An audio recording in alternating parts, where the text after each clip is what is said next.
Hey guys, welcome to part 5 of the course. Today we are going to cover stability. So we're going to go over wind loading and the different factors that affect wind loading around the globe. Also earthquake loading. So we're going to show you how shear walls work and the core walls and how it transfers the load to the foundations. Also the mega column system and how that's used in high-rise structures, and the effects of using different frames and different frames that are on offer in the world.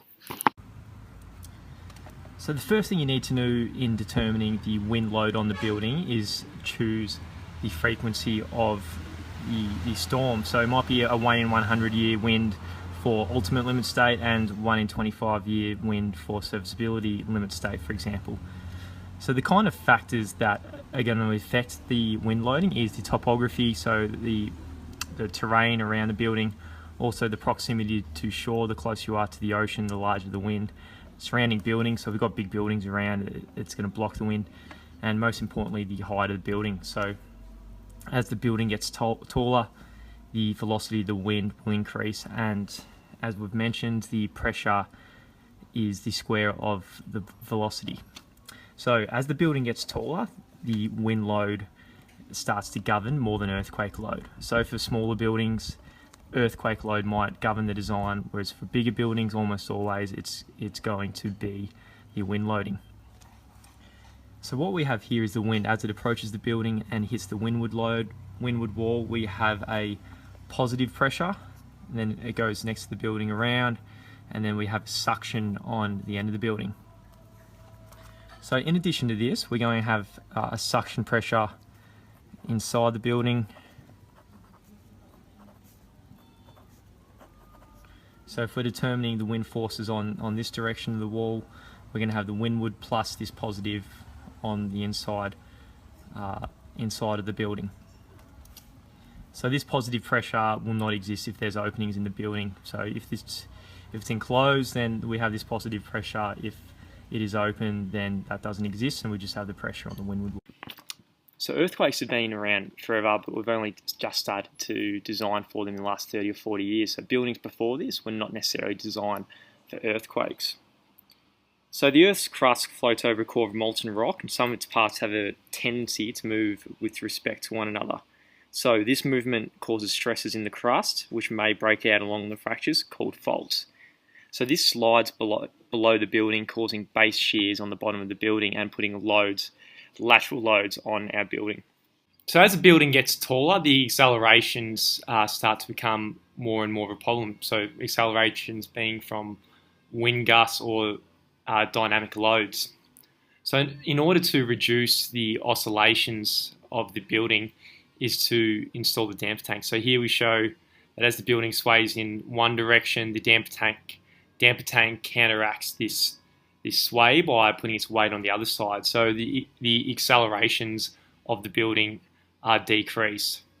What we have here is a video from Terra TechInch, which this shows very well how the earthquake affects the building and also how damper tanks can help.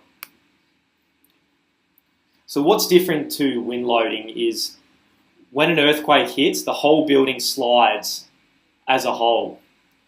So it's not like the beam, the floor slab acts in like a diaphragm, like a deep beam. The whole building's shaking at once, like we saw there.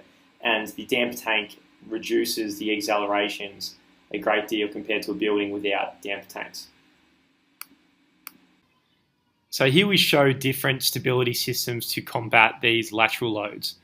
So first of all, we have brace hinge frames, rigid frames concrete, rigid frames steel, so that's getting to about 30 stories. The concrete shear wall plus steel hinge frame, brace rigid frames, and as we're getting larger buildings, concrete shear wall plus steel rigid frame, then a concrete shear wall plus concrete frame and outrigger structure, which consists of mega columns and shear walls. So today we're going to show you the concrete shear wall and concrete core and the outrigger structural systems. The simplest way to visualize how the wind load or lateral loads impact on the structure is to think of it as a one big cantilever beam coming out of the ground with a universally distributed load onto it. So the wind hits the wall on the windward side, putting the leeward side into compression as the building is twisting over. So in the case that the wind load or the tensile forces on the windward side are greater than the dead load coming down, then this side of the building can be in tension, and maybe that'll govern the design for the columns. So as we visualise our building like a cantilever beam coming out of the ground, if we look at a cross section of it, that is the lateral stability floor plan. So the shear wall system that we're showing here has a combination of shear walls and the core walls combating the lateral loading. So the shear walls provide strength in the direction of their orientation. So one way of looking at the loading, the lateral loading or stability of this particular building is like a deep beam of the slab. So the slab here is acting like a diaphragm or a deep beam, transferring the load to our 4 shear walls here, so 2 on the external and 2 in the core wall. Most likely you will be using a computer program to determine the loading on all of the lateral stability elements. However, it's important to understand how it works. So what we showed then was load case one direction. Obviously you need to do it for both directions, or all 4 coming from north, south, east and west. What we're going to show here is the effect of having different stability systems, or the effect of the frame. So in this instance we have 4 shear walls. However, we have the moment of inertia in X much greater than Y. So this would not be a very effective design, as the strength in this direction is much greater, and these shear walls, which are the 2 core walls, would have to be much thicker than the one spanning in the X direction. In this scenario, we have the stiffness relatively equal in both directions, X and Y. However, the centre of rigidity is slightly off centre. It would probably be around here. So the centre of rigidity is the centre of stiffness of the centroid. So as the building twists, it'll be twisting about this point here. So what will happen here is there'll be extra torsion loads as the building is twisting, and we don't have anything providing any stiffness in this direction for the Y direction wind case. So here there'll be extra torsion loads placed on the building and must be designed for. As this load is placed on our shear wall, here is the actions that are going on. So as we showed before, so looking at one of these shear walls here as it reacts against the wind, what we have happening is a combination of shear between the slabs. So that, as I mentioned, the slab's acting like a diaphragm, transferring the loads in shear.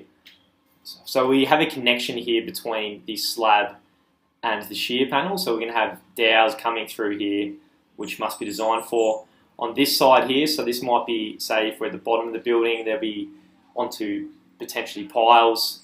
So there'll be a compressive force here as the shear wall tries to be pushed down, and then depending on the load above here, the dead loads, this might be in tension and uplifting. So either way, we need enough reinforcement here for the tensile case, and also the extra compression additional to the dead and live loads here.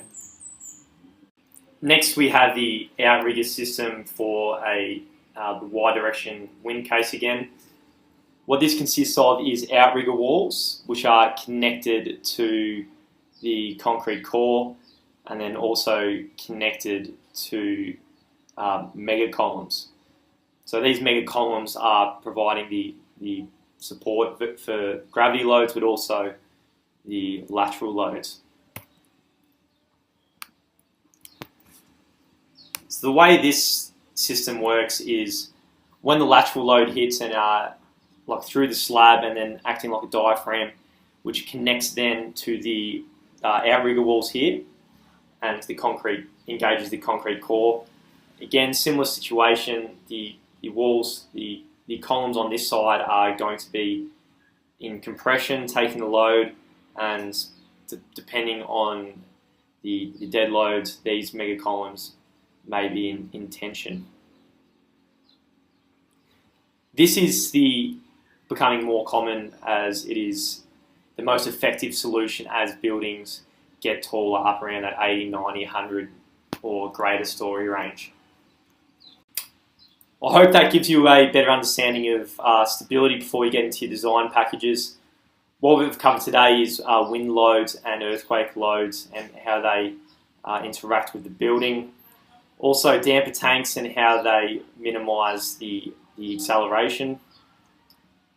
Also looking at the building as a cantilever and the compressive loads and tensile loads. Also the shear wall and concrete core system and the mega column system. Also the forces on the shear wall and what you need to design for. Next, finally, we have our final part 6 of the course, which will be dealing with the foundations.